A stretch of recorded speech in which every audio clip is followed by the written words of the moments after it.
ഓടുമ്പോൾ നടുവേ ഓടണം. ഈ ചൊല്ല് ഒരുപക്ഷെ പുതിയതല്ലായിരിക്കും. എന്നാൽ ആനയോടുമ്പോൾ പിറകെ ഓടണം എന്നത് ഒരു പുതിയ ട്രെൻഡ് തന്നെയാണ്. അതെ, ഈ ട്രെൻഡിന്റെ പുറകിലാണ് നമ്മുടെ കേരളക്കര ഇപ്പോൾ. പറഞ്ഞു വരുമ്പോൾ ഇന്നത്തെ നമ്മുടെ ഹീറോ അവൻ തന്നെ, അരിക്കൊമ്പൻ.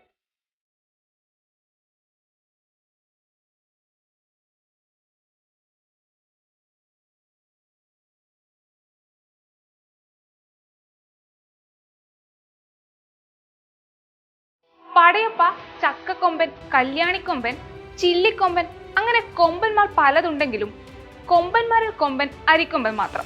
5 മയക്കുവെടികളെ അതിജീവിച്ചവൻ, കുങ്കിയാനകൾക്ക് പിടികൊടുക്കാത്തവൻ, ഇടുക്കിയെ വിറപ്പിക്കുന്ന ആനപ്രേമികളുടെ സ്വന്തം അരിക്കൊമ്പൻ.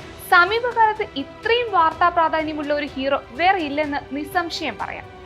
എന്തൊക്കെയായാലും തന്ത്രങ്ങളും കുതന്ത്രങ്ങളുമായി അവനെ ട്രാക്കിലാക്കാൻ നമ്മുടെ വനം വകുപ്പും നാട്ടുകാരും കിണഞ്ഞു പരിശ്രമിക്കുന്നുണ്ട്.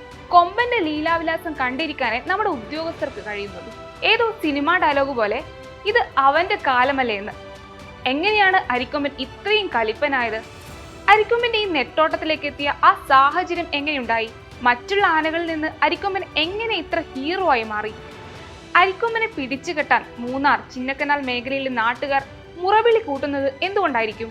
1987 2 വയസ്സ് മാത്രം പ്രായം തോന്നുന്ന ഒരു കുട്ടിയാനയും ക്ഷീണിതയായ ഒരു അമ്മയാനയും ഇടുക്കിയിലെ ഒരു വനമേഖലയിൽ കിടക്കുന്നു. അതെ, അരിക്കൊമ്പന് അവന്റെ അമ്മയെ നഷ്ടമായത് ആ സ്ഥലത്ത് വെച്ചാണ്. അവിടുത്തുകാർ ആദ്യമായി അവനെ കാണുന്നതും അവിടെ വെച്ച് തന്നെ. അമ്മയെ നഷ്ടമായ അവിടം എല്ലാ വർഷവും അവൻ വരാറുണ്ടെന്ന് നാട്ടുകാർ പറയുന്നു. കേൾക്കുമ്പോൾ കെട്ടുകഥയാണെന്ന് തോന്നുന്നുണ്ടെങ്കിൽ ഈ കാണുന്നതെല്ലാം കെട്ടുകഥയാണെന്ന് ഒരുപക്ഷെ വിശ്വസിക്കേണ്ടി വരും. കാരണം അവിടെ വെച്ച് തന്നെയാണത്രേ അവന് ആദ്യമായി പ്രകോപിതനായത്. പിന്നീട് ജനവാസ മേഖലകളിൽ ഇറങ്ങി വന്ന് പ്രശ്നങ്ങൾ ഉണ്ടാക്കുന്ന അരിക്കൊമ്പനെയാണ് നമ്മൾ കണ്ടത്. 2017 ജൂലൈയിലാണ് മതികെട്ടാൻ ചോലയുടെ രാജാവായ അരിക്കൊമ്പനെ പിടികൂടാൻ ആദ്യമായി ശ്രമിച്ചത്. അന്നും ഡോക്ടർമാരും വനം വകുപ്പും ജീവനക്കാരും അടങ്ങുന്ന 100ഓളം പേർ 10 ദിവസത്തോളം അവനെ നിരീക്ഷിച്ചു. പിന്നീട് ദിവസങ്ങൾക്ക് ശേഷം ആദ്യമായി അവനെ മയക്കുവെടിവെച്ചു. ആദ്യമൊന്ന് മയങ്ങിയെങ്കിലും പിന്നീട് അവൻ കാവൽക്കാരുടെ കണ്ണുവെട്ടിച്ച് കാടുകയറി.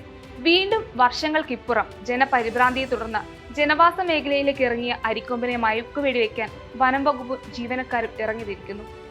ഇപ്രാവശ്യമെങ്കിലും അരിക്കൊമ്പൻ കാട്ടിലേക്ക് മടങ്ങുമോ? കൊമ്പന്റെ ഉള്ളിലെ കലിപ്പ് അടക്കാനാവുമോ? ചോദ്യങ്ങൾ ബാക്കിയാണ്.